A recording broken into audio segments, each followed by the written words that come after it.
Definitely, it's something that you continue to feel as human beings. How many times you feel inadequate? PhD is deep. And some people, in short, some people get to some points that they don't know they could get to when they are doing research. Was there any point in time that you had imposter syndrome? Definitely, it's something that you continue to feel as human beings. If you tell yourself the truth, how many times you feel inadequate? Even people that have kids, sometimes they wake up and they're like, oh, really? These are my kids? It's the same way you're doing a PhD and you're asking yourself, how did I even get in this program? How am I succeeding in this program? I did a master's before I came into Your PhD program. So I would say I had that syndrome going into my master's. Oh. So before I even applied for that master's, I told the person who sent me the link, I don't think I can do this. He's a professor, my dad's friend. He's a professor. He has retired here in the US.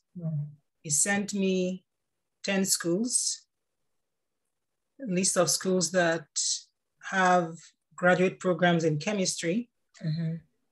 And so I looked through the list and I told myself, I've been out of school for how many years? I graduated in 2006.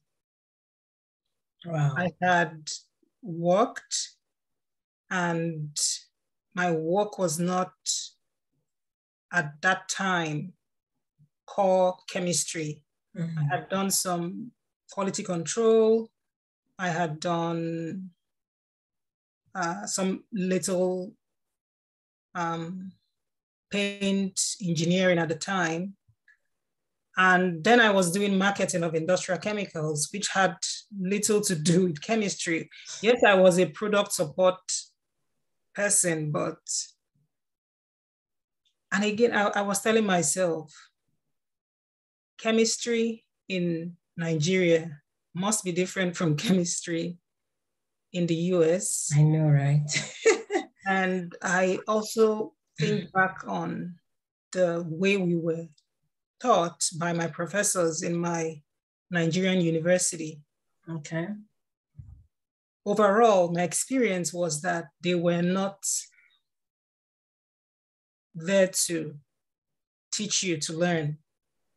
There's no breakdown, there's no plan for the semester, there's no goal, there's no outline, things like that. Maybe there is, but we don't know about it. And here is what I don't like about the whole thing. You teach all this random stuff throughout the semester. And then the exam, when I find my exam script, it's like Greek. Of course. I'm like, what is going on? What do you expect me to do?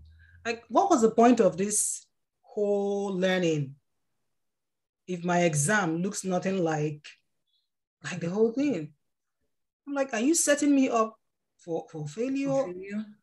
It's always a shock every time.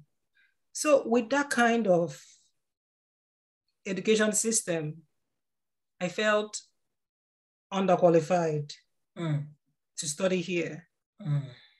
So, and again, I had an ongoing issue that I was dealing with in my home. At that time, I was emotionally drained. I didn't think I could mentally do any schooling at that time. And so my parents encouraged me, just take the GRE. And they kept pushing because they felt I was probably getting depressed and maybe it could take my mind off of things, because like people say, I think they said, an idle mind is a devil's workshop. Sure. But when you're busy, it gets your mind off a lot of things. Sure. So I took GRE. I saw my score. I was disappointed. And then I sent it to my dad's friend. And he says, oh, this score will get you in. This is a good score. I was like, wow. Really? It's like, okay. Honestly, just so I could get them off my back, I applied to one school because I was so sure I was not going to get in. I applied to one school, and lo and behold, I get admission to that one school. Wow. And then I go to the embassy. I was like, okay, what's going to happen now? Will I get it or not? And that's another story anyway. But okay, so you've had you felt more at that point that you were incapable, you were not adequate to venture into such a big deal. definitely, I felt it so strongly that I would think about it even on my flight here. I kept asking myself, what exactly do you think you're coming to do? Like, like how are you going to do this? You're even coming with a kid. Like, how? But here you are. We give God all the glory, honestly. There is no one else that deserves it but him. I just wanted to note that sometimes we don't know what we have in us.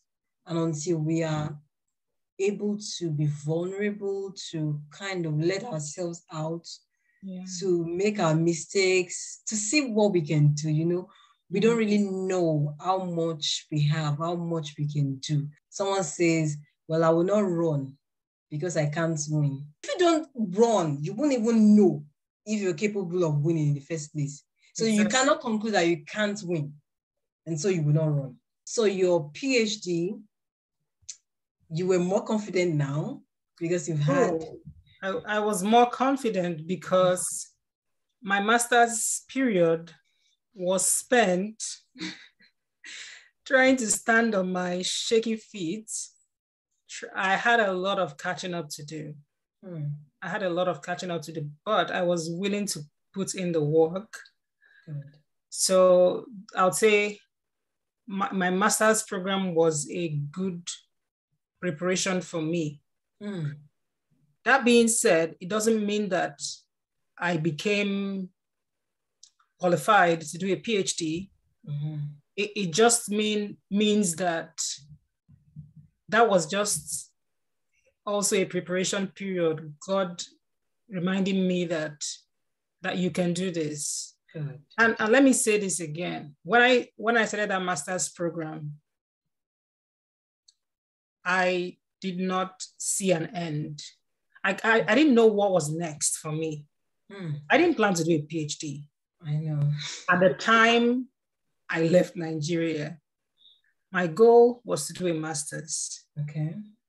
And when I started a master's, I then started thinking about opportunities after a master's program. Okay. I still didn't take that search seriously. And then I met this person who talked to me about the PhD, and then I decided to do a PhD. Yeah. Awesome.